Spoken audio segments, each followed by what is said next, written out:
What's up, Audicy fam? I have Dominator of the Central Close Click with me today. He's definitely a hip hop legend. Thank you for taking the time to do this for us, Dominator. Yeah, for sure. Where are you from, Dominator? Napomo, California. Okay.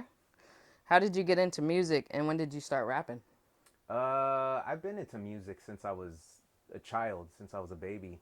Um, I just, I mean, what kid doesn't like music? You know what I mean? Yeah, yeah. But I was like deep into it. Like it was in my soul since I was a child. And I started rapping when I was about 21. Yeah. You started making music before you started rapping, right?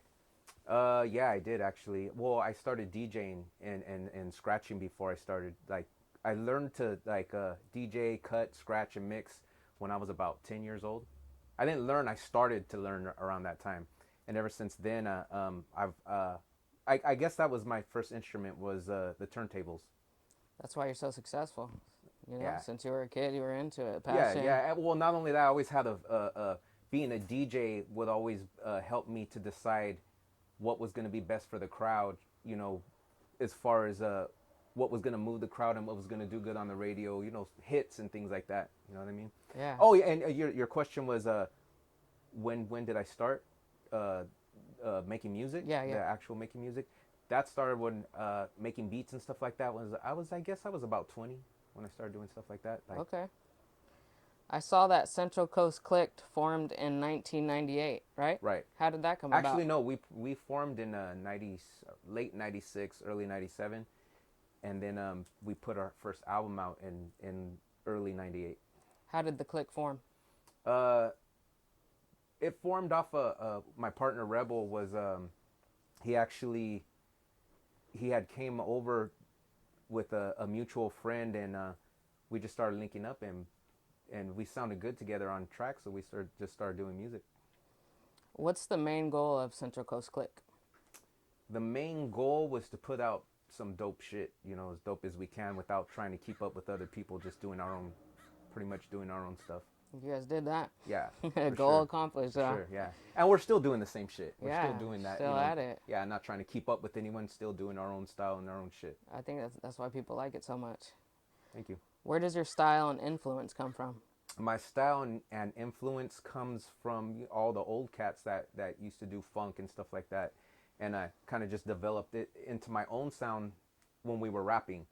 Before I started singing and doing all this shit, we kind of developed our own little style from old funk music, pretty much. Can you name some of them?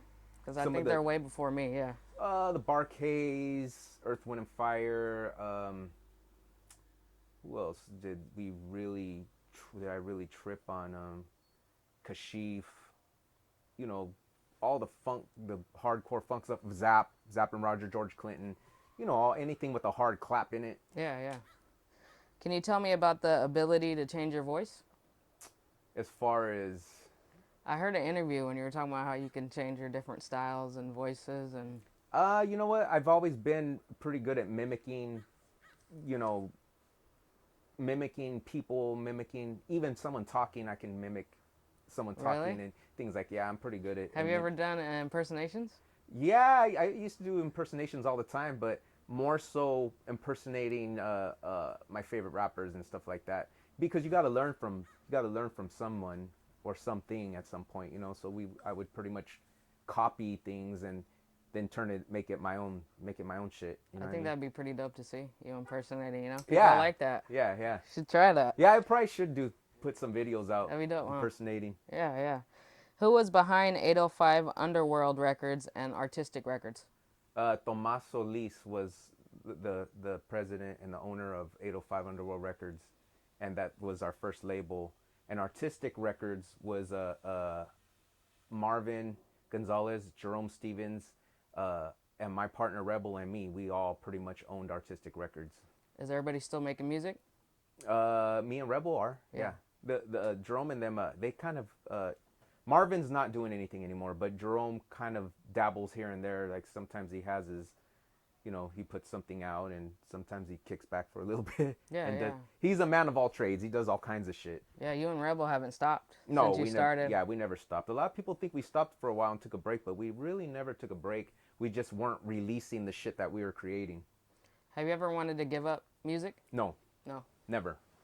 Not well. There wasn't ever a never a time time. where the thought even entered my head. Even at times where it would get rough and people would be pissing me off, or I'd be having a hard time with something, I never once thought I'm going to give music up. Never. That the thoughts never entered my mind. Okay. What are some of your biggest accomplishments in music? Um, some of my biggest accomplishments, I would say, would be the feedback that I get from my fans. That's an accomplishment. Hearing them, tell me that it's changed their life. My music's changed their life. That's to me, that's an accomplishment. Absolutely, yeah. Um, Other accomplishments for me were actually finishing projects, like having the project done and ready to go and to put into people's hands. Takes a lot of work, huh? Yeah. I mean, I know it sounds like a small accomplishment, but for me, it's a big accomplishment because I put so much work and hours into that shit. I think I put more hours into my own music than people normally put you know, into any of their whole projects for entire. I think one project would be more hours than people you put into all their projects, in a You in a really take your lifetime. time, take it Yeah. serious. Mm-hmm. How many do you have? You have about 6, right? With Triple C, we're coming up on our seventh album, and then I got 2 solo albums. Okay. And then all the multiple projects that I've produced for other people. Whole albums, tracks here and there. Yeah. What's your recipe for success? Um, my recipe for success is never feel like you're successful. You know what I mean? Because the minute that you feel like you're successful, you're gonna stop. You're gonna feel like everything has been accomplished and you're done. So my recipe is continue to try to be successful. Just continue to keep trying so that there's always a goal. Because once you don't have a goal anymore, there's no more recipe. That's a very good piece of advice. Yeah. Is there anything you haven't accomplished yet but would like to as an artist? Uh, that goes back to what I was saying. I feel like you got to continue setting goals that you can knock down. You know what I mean? Um, as far as wanting to do something, I think as an artist, I'd want to do more acting on the acting side. That's something that I've only dabbled in a little bit. I'd like to get into more of that. And musically, there's a lot of heads that I'd like to work with. I'd like to get more into the R&B, into some of these R&B cats, and produce some funk tracks for some of these people. Like I would love to work with like Alicia Keys, just something that you wouldn't expect, like Yeah. Dominator and Justin Timberlake on the same track doing some funk shit because he's a funky motherfucker himself. Like shit like that. I'd like to cross So you still over got a into. lot coming for us, Oh huh? yeah, for sure. How did you link up with Nate Dogg? Actually, I met Nate Dogg on the set of Kilo's album. One of his songs, I can't remember the name of the song, but I met him on set, and we never actually physically worked together. I did a remix for Mami Mira off Criminal's album. So Okay. so yeah, I pretty much set that. We pretty much set that up and knocked it down. Nice. Any life experience that shaped you into the artist you are today? Every experience actually is pretty much which I look at every experience as a miracle. I try to look at whether they're positive or negative. Everything that happens is a miracle. You know what I mean? So I think that pretty much shapes from the minute I wake up and think about the dreams I had last night. That pretty much shapes, you know, how I feel my experiences is, you know, Yeah, that's a good way to look at it. yeah. What usually motivates you to make a song?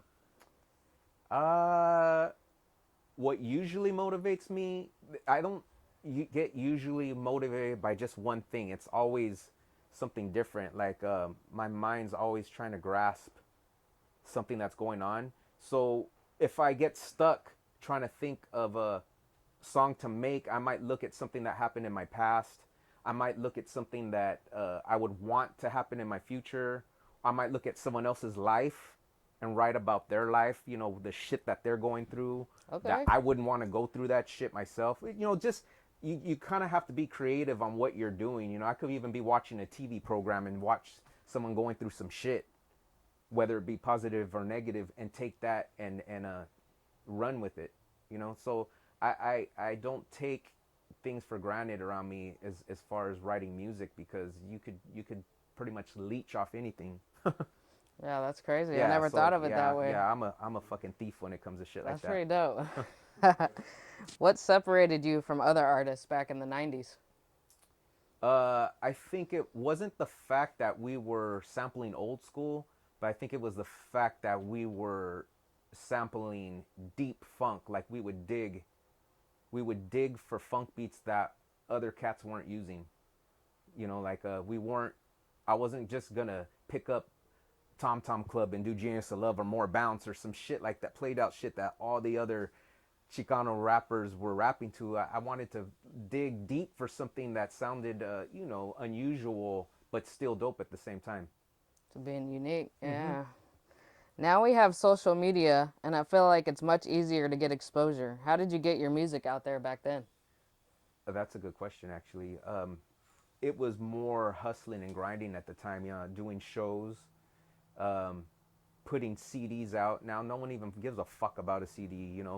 The only people that will buy your CD are fans that want to collect it and put it up in the in their car dash or. Yeah. But there's not a lot of CD players anymore. But at the time, we were selling a lot of CDs, and before that, it was cassettes.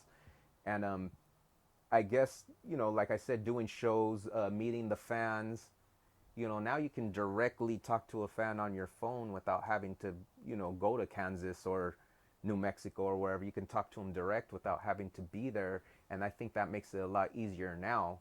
But at the time, we had to take a bus over there or a plane, and kind of do the touring thing, which was a lot of fun, actually.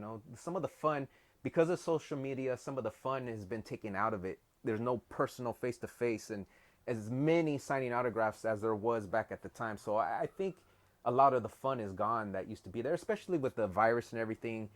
Oh, you, yeah. you know you don't want to meet, a lot of artists aren't wanting to meet up with fans and shit like that and get all this shit all over them. Yeah, yeah.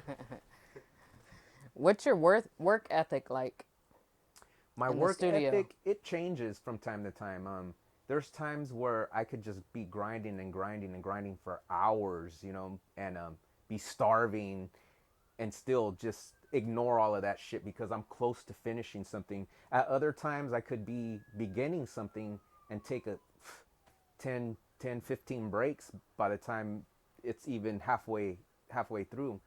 So sometimes I'm, like I said, I'm working hard, and other times I'm just kind of kicking back and coasting through, just trying to, I feel that I'd rather have something good that I took my time on versus, you know, mass quantity Quality mediocre or shit. yeah, You know what I yeah, mean? yeah.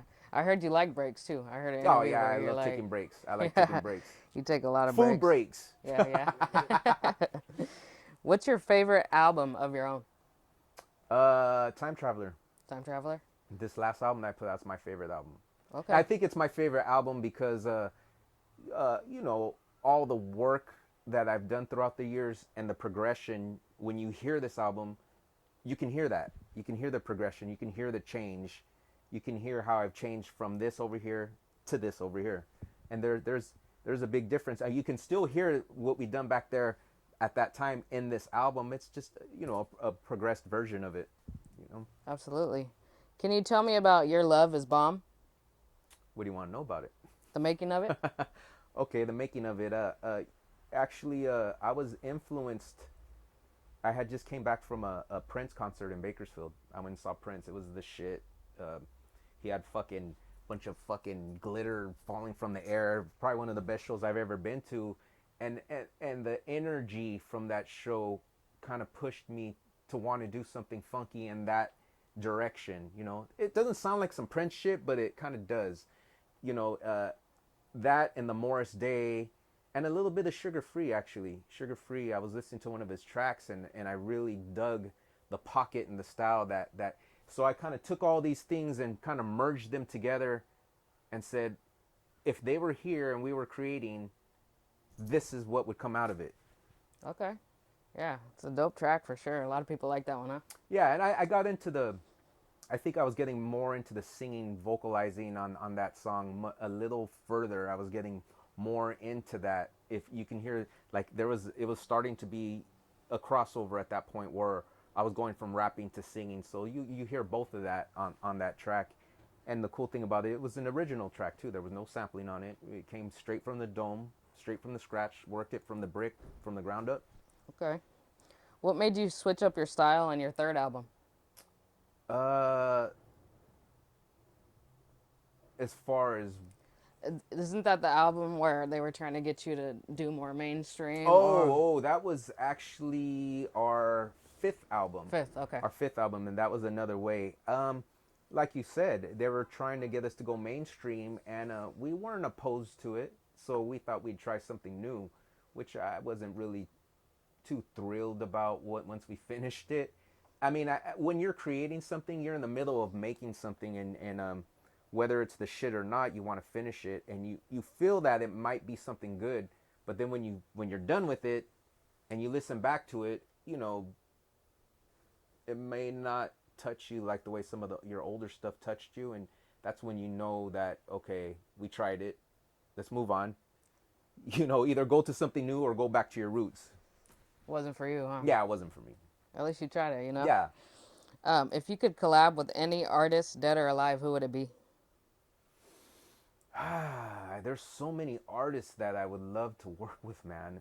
Uh, I actually would love to work with the genius Donny Hathaway and Stevie Wonder. They're both very soulful people, soulful, geniusly well-rounded people. And Stevie Wonder's still alive. Donny Hathaway's dead. Okay. But those are two people that I would love to have worked with. One dead or alive. Yeah. Is there any artists locally you haven't collabed with but would like to? There's plenty of artists locally that I haven't collabed with. I don't really want to put anyone on the spot. They'll probably like it though. Yeah. I can't really think at this moment artists from the area that my circle that I have right now it's good. It's a good circle. I still have the same circle that I've been fucking with for years. I got my homie Crazy Boy that we've been working since '98 and doing a lot of good shit that has came out of that circle. And of course me and Rebel, Sarah S, Kayla Marie, Lolita, all the people that are featured on this last album, all the girls that are featured on there they've all Carolyn Rodriguez. That's kind of like my little circle of people that I fuck with, and I'm always okay and cool collaborating with other people. That's what I was gonna ask. You're Yeah. open to features and collabs. Yeah. How I'm do people get in touch with you for that kind of stuff? You can get in touch with me through my Instagram or my Facebook or whatever, and most of the time, I want to say 90% of the time I'll respond back if the shit's not way at the bottom, because Yeah, you get a lot. Huh? yeah, sometimes I'll go live on my story, or I'll go get on my story and start cooking and shit, and then people, the inbox is mad out of control. You know what I mean? So someone might message me in the middle of that, and it gets pushed all the way to the bottom. So you just got to keep. I know, and people think artists ignore them and stuff, but no, you Yeah, guys no, got it's too much. not. No, it's You not. need an anymore. assistant just for I your try to DMs. get back as much as I possibly can Okay, with yeah. that. I'm pretty good with that shit. That's cool. Yeah. What advice do you have for up and coming artists or artists thinking about giving up? Advice for artists that are thinking about giving up. Yeah. My advice would be look really deep into yourself and go with that decision, go with your gut. If you feel you're gonna give up, go with it and give up if it's a really good reason for it. But if you think there's a chance you might come back to it, then just don't give it up. Just push it to the side for a little while and think about it before you decide to do that. Because if you go public and say you're gonna give up, and then you come back, you're gonna look like a fucking jackass. Yeah. You know what I mean? Yeah. So my advice would be to really, really think about it before you decide that's what you want to do, and do it for a good reason. Because music is something that brings positive, spiritual, into your life, into your soul. Do you really want to get rid of that? Is it really worth getting rid of that? That's good advice. What about artists just starting out? Uh, Craft yourself, craft your work, work on, you know, work on it. Don't give up. Actually, Yeah, yeah. you know, don't give up just because something didn't go your way. You know, just keep working on it. I'm sure you had lots of stuff that didn't go Yeah, your of way through course. the When years. you know, when we first started out, we fucking sucked, just like everyone else.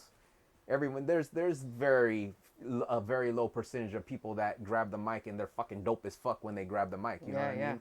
That it's a low percentage. You got to start from somewhere. You know, my advice to homies that are rappers aren't to tell the little homies that you fucking, oh, you suck, you shouldn't keep going. You should tell them that, you know, keep trying so you can get to where I'm at. You know what I mean? Keep And trying. that's real because there's a lot of OGs that are doing that, you know? Yeah, and there's a lot of OGs that sucked when they started, and I think they tend to forget that shit. Yeah, yeah. Dude, you fucking sucked when you started. You're the shit now, but you weren't dope when you started. No one is. That's real. That's real. Anything else you want to tell the Odyssey fam? Thank you for coming through and interviewing me, and I appreciate it, man. Yeah, we appreciate you Yeah, you taking the guys are time. always welcome here. Everybody's excited for this one. Hell yeah. All right, Odyssey fam. Shout out to Crazy Boy for lacing me up with Dominator. Let me know in the comments below who I should interview next. Hit the like and subscribe button so you don't miss out on content from your favorite hip hop artists. Much You love. guys should interview Rebel next. Rebel. You should, All yeah, right. hell yeah. Stay tuned for that, y'all. Appreciate that.